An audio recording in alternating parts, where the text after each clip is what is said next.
Hello everyone, and I hope this video finds you very, very well. We're now reaching the end of our first week of isolation, first full week with the shul closed, our second Shabbat, unfortunately, with the shul closed, and we hope to return there soon and see everybody in person.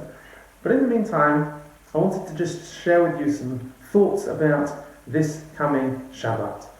We read Shabbat Vayikra. Shabbat Vayikra opens for us the world of Korbanot, a very misunderstood world, a world that is difficult for us to access in the 21st century, a world of sacrifices and offerings, or however we're going to translate the word Korban. But really its root comes from the word lekarev, which means to draw close. And that is really the central theme of a Korban, is the idea of drawing close to the Almighty, of building our relationship with Him. And the Torah presents the bringing of a Korban as Adam ki yakriv mikem, a person who brings from within themselves. That our relationship with the Almighty has to come from our essence, from the real core of our personality, from the center of our being. And I found that these sort of past few weeks have given me an opportunity to reflect, an opportunity to think about what is at the center of my being, about what is at the center of my life, about what is at my core. And we also just had Rosh Chodesh Nisan. We've started the new month of Nisan, the month in which we celebrate the festival of Pesach, and we had Rosh Chodesh. Now Rosh Chodesh is of course the start of a new month, the idea of renewal, the idea of being able to start something again. But Rosh Chodesh Nisan is also actually the first Rosh Hashanah that is mentioned by our sages. We're all familiar with Rosh Hashanah in Tishrei, but actually the Mishnah talks about 4 Rosh Hashanahs, and Nisan is the very first one that is mentioned. Nisan is referred to as the Rosh Hashanah, the beginning of the year, not for people, not in the sense of us being judged, but Rosh Hashanah lemalachim v'liregalim, for kings and for festivals. And I'd like to focus on the Rosh Hashanah liregalim. Regel is of course one word for a festival, because it literally refers to the foot festivals. A regel is a leg, refers to the foot festivals, how the Jewish people used to come to the temple, would make this pilgrimage up to Jerusalem at each festival, and therefore they were known as the regalim, the festivals.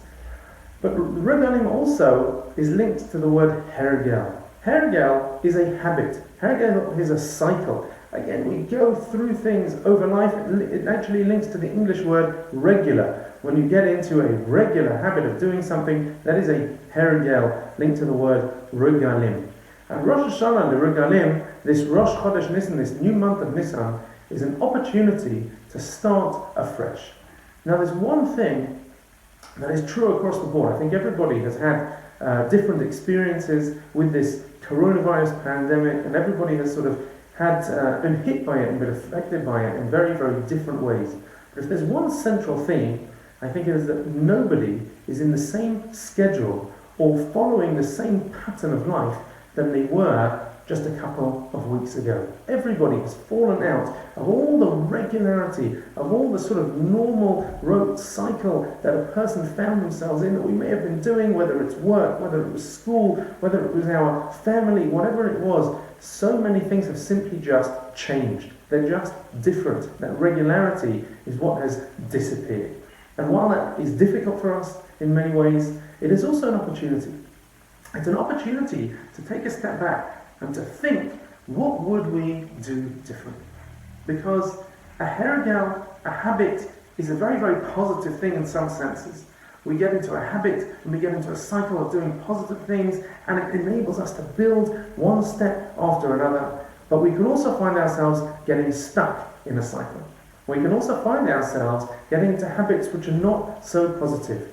And Rosh Hashanah liregalim, this new month of Nisan, the head of the year for hergel, for cycles, and for getting into habits, is also an opportunity to get into new habits. To think about what we will do differently when all this is over. How will we get back into our job, into the cycle of our commute of going to work, and what will we do differently in that sphere? How will we treat our family differently? How will we look at our parents or our children differently? Will we see them more often? Will we try harder to do things differently? And of course, the cycle of going to shul as well. Perhaps we've got into a cycle of taking shul for granted, of not coming, or of coming in ways which we don't feel comfortable with.